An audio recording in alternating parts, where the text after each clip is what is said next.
Assalamualaikum warahmatullahi wabarakatuh. Salam sejahtera bagi kita semuanya. Masih dengan saya Mr. Wahid Nugroho dari Rumah Cerdas Bahasa Inggris.com, belajar bahasa Inggris dan TOEFL dari nol. Sekolah alhamdulillah saya dalam keadaan sehat. Teman-teman yang sedang menonton video saya kali ini juga saya doakan teman-teman dalam keadaan sehat sehingga kita bisa sama-sama belajar di channel Rumah Cerdas Bahasa Inggris.com ini. Saya sungguh sangat senang sekali. Saya berterima kasih pada teman-teman yang sudah kasih komen positif, begitu juga kasih testimoni karena sudah lolos skor TOEFL, baik itu lanjut S2 maupun S3. Saya senang sekali ketika teman-teman bisa diterima beasiswanya, baik S1, S2, S3-nya, sehingga teman-teman bisa semakin sukses di studi maupun di karir. Bagi teman-teman yang sekarang sedang berjuang untuk mendapatkan beasiswa, saya doakan semoga teman-teman bisa lolos beasiswanya sehingga teman-teman bisa lanjut S2 maupun di S3. Dan untuk menyingkat waktu, marilah kita lanjutkan proses belajar kita, yakni bedah TOEFL Structure and Written Expression Part 36 bagian 36. Alhamdulillah kita sudah ke bagian 36 ya. Dalam kesempatan video kali ini saya akan mengajarkan kepada teman-teman tentang di sini. Perhatikan penggunaan inversion pada WH question sama noun clause. Nah, di sini saya ingin mengajarkan kepada Anda tentang bagaimana nanti penggunaan inversi. Inversi pada apa? WH question sama noun clause. Nah, di sini ini yang membedakan adalah Anda perlu tahu inversion pada WH question. Loh, kenapa kok WH question? Karena seluruh pertanyaan itu diawali dengan who, when, where. Nah, semuanya kan WH lah. Itu, lah, ini inversion pada WH question. Itu adalah bentuk pertanyaan. Itu adalah bentuk apa? Bentuk pertanyaan. Sedangkan pada noun clause itu adalah bentuk pernyataan. Anda harus tahu ini adalah bentuk pertanyaan atau bentuk pernyataan. Kalau bentuk pertanyaan, nanti rumusnya question word, auxiliary, subject, verb. Kalau noun clause itu question word, subject, verb. Nah, karena ini pernyataan. Dan untuk membentuk pertanyaan ini, untuk membentuk pertanyaan itu harus kalau membentuk pertanyaan ini, kalau membentuk pertanyaan itu harus dari induk kalimat. Harus dari apa? Harus dari induk kalimat.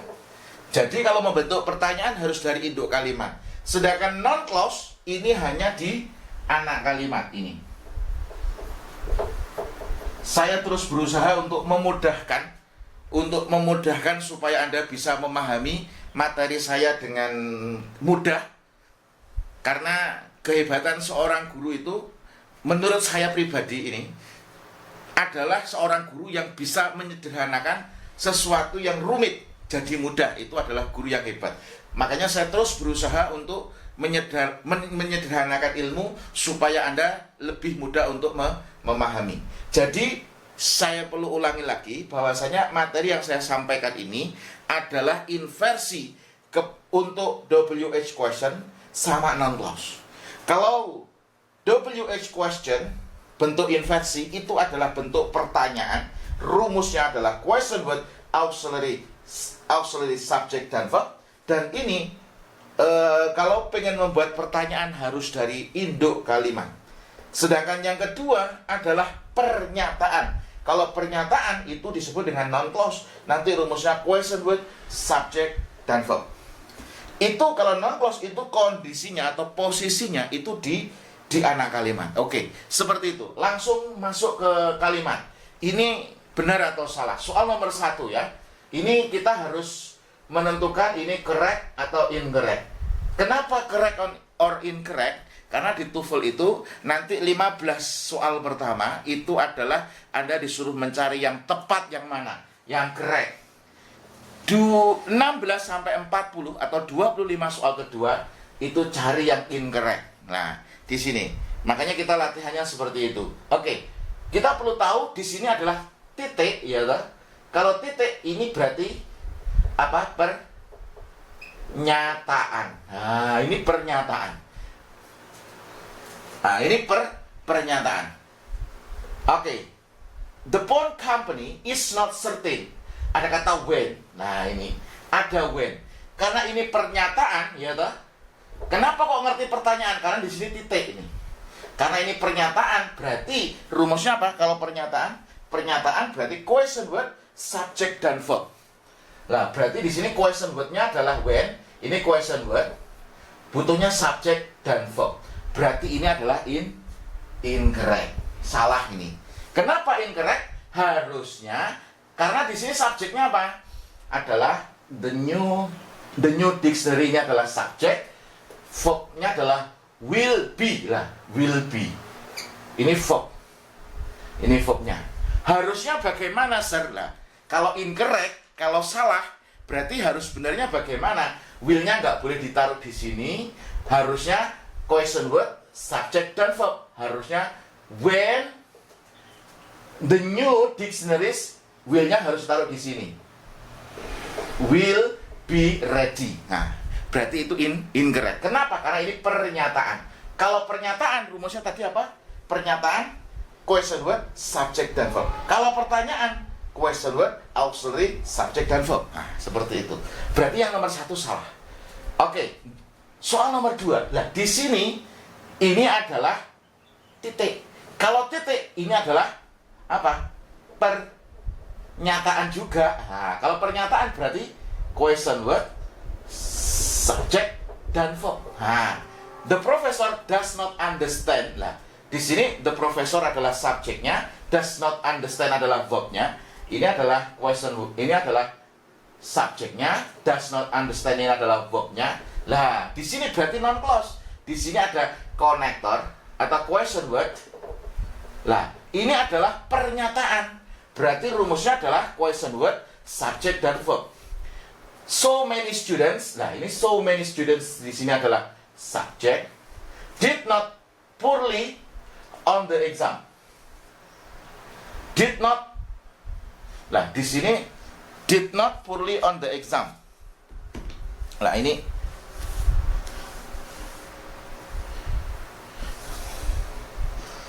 sorry, ini ada bukan did not ya. Ini bukan did not. Nih, saya cek di soalnya di buku di situ ada did ya. Jadi karena kalau did not harus ada verb-nya lagi di sini, tapi ternyata di sini ternyata tak cek di soalnya ternyata nggak ada not-nya. Kalau did ini berarti verb to ini. So many students did poorly on the exam. Jadi banyak siswa yang tidak bisa mengerjakan ujian. Nah, poorly itu kan miskin, nah, itu berarti diartikan tidak bisa mengerjakan gitu aja. Tidak bisa mengerjakan ujian. Jadi di sini ini adalah pernyataan, berarti rumusnya question word, subject dan verb. Di sini ada question word, ini ada so many students subject, did ini verb karena bentuk kedua verb itu dari do. Dan ini adalah ordinary. Did poorly on the exam. Berarti ini adalah correct. Mohon maaf tadi ada sedikit kesalahan, saya menulisnya ini nggak ada not-nya. Kalau not-nya berarti masih ada butuh ordinary. Berarti ini correct. Soal nomor 3. Bla bla bla how new students can change the information about parking. Nah, di sini Anda harus tahu ini adalah pertanyaan. Nah, pertanyaan ya. Berarti rumusnya bagaimana? Berarti rumusnya question word plus auxiliary plus subject. Lah, ini kan kalau pertanyaan question word, auxiliary, subject dan verb. Nah, di sini ini berarti incorrect. Kenapa? Di sini question word, new student ini adalah subject. Ini salah. Lah, harusnya bagaimana, sir? Harusnya kayaknya dipindah ke depan ke depan new student. Makanya nggak boleh di sini, harusnya di sini. Can. How can the new student get information about the parking? Nah, ini bentuk pertanyaan. Makanya ini Incorrect. Harusnya kayaknya dipindah ke depannya subjek. Kenapa? Karena rumus dari pertanyaan itu adalah apa? Question word auxiliary subject. Oke, kemudian soal yang nomor 4. Where is it the cheapest to get the typeset copies printed? Ini adalah pertanyaan, ya toh? Pertanyaan berarti rumusnya kalau pertanyaan ini sama seperti atas, question word auxiliary subject. Question word auxiliary subject. Ini kan question word. Ini adalah auxiliary. Ini adalah subject. Question word auxiliary subject. Ini berarti yang nomor 4 bagaimana? Ini adalah correct. Kemudian soal nomor 5. Only the pilot can tell you how far can the plane go on the tank of fuel. Nah, ini adalah titik, berarti ini adalah pernyataan, ya. Pernyataan. Ini adalah pernyataan. Berarti only the pilot can tell you how far. Lah, how far ini adalah question word. How far? Lah, can the plane. Lah, ini kan pernyataan, berarti kalau pernyataan rumusnya bagaimana? Question word, subject, dan verb.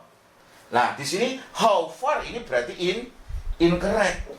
Kenapa? Karena di sini ini apa? Ini verb yang berupa modal. Ini berarti incorrect. Subjeknya apa? The plane. Ini adalah subjek. Ini incorrect kenapa? Karena can-nya nggak boleh ditaruh di sini, harusnya di depan subjek. Makanya ini salah. Ini harusnya di sini. Berarti how far the plane can go on the tank of fuel. Nah, jadi ini yang nomor 5 ini incorrect. Kenapa incorrect? Karena ini adalah pernyataan, rumusnya question word, subject, dan verb. Sedangkan di sini question word, verb, subject. Nah, ini auxiliary lah, ini auxiliary lah. Makanya ini salah, ya. Harusnya bagaimana, sir? Harusnya how far the plane can go on. Nah, itu harusnya seperti itu. Kemudian soal nomor 6. What type of security what type of the security does he prefer for his investment? Nah, di sini ini adalah pertanyaan. Berarti what type of security? Nah, ini what type of the security ini adalah question word. Question word. Nah, does ini adalah auxiliary, he-nya subject, ini adalah verb. Ini adalah bentuk pertanyaan, berarti nomor 6 itu apa? Correct. Benar itu. Kenapa? Karena ini pertanyaan, maka question word, auxiliary, subject, dan verb. Ini rumusnya sama. Question word, auxiliary, subject, dan verb. Kalau pernyataan, question word, subject, dan verb. Nah, seperti itu. Kemudian soal nomor 7. Ini bisa memahamkan, ya. Semoga ini bisa memahamkan Anda. Oke, nomor 7. Not even the bank president knows when the vault will be opened. Not even the bank president knows when. Nah, di sini ada ini titik, berarti ini adalah pernyataan. Nah, berarti when the vault will be opened. Nah, berarti di sini kalau pernyataan ini adalah question word, ini adalah subject, will be ini adalah verb. Berarti bagaimana? Berarti ini adalah correct. Ini kan pernyataan, berarti rumusnya saya ulang-ulangi, question word, subject, dan verb. Ini pernyataan, berarti question word, when-nya, subject, dan verb. Kemudian soal nomor 8. How long it has been since you arrived in the United States? Ini adalah pertanyaan. Ini pertanyaan, berarti rumusnya question word, auxiliary, subject. Lah, di sini berarti apa? How long ini adalah question word. Ini kan pertanyaan. Berarti ini incorrect. Kenapa? Has-nya harusnya ditaruh di depan. Has-nya di sini. Has it. Ini has-nya nggak boleh di sini. How long has it been since you arrived in the United States? Itu nomor 8 ya. Bisa memahamkan Anda, semoga. Oke, terus belajar. Nomor 9. The jury doubt. Juri ragu-ragu what the witness said under cross examination. Nah, di sini adalah pernyataan. Berarti the jury doubt, juri ragu-ragu, ini word-nya adalah question word. Ini titik berarti apa? Pernyataan. Question word berarti subjek dan verb. The witness ini adalah subjeknya, said ini adalah verbnya. Berarti ini adalah correct. Ini pernyataan. Kalau pernyataan, ini bagaimana pernyataan? Pernyataan, question word, subject dan verb. Soal yang terakhir, nomor 10. Do you know? Nah, ini kan pertanyaan. Nah, kalau bentuk pertanyaan harus dari induk kalimat. Do you know why he wants to take? Nah, ini kalau do you know, ini auxiliary. Ini adalah subjek, ini adalah verb. Nah, ini induk kalimatnya. Kalau anak kalimatnya why, ini question word. He, ini wants, ini verb. Berarti soal nomor 10 bagaimana? Ini keren.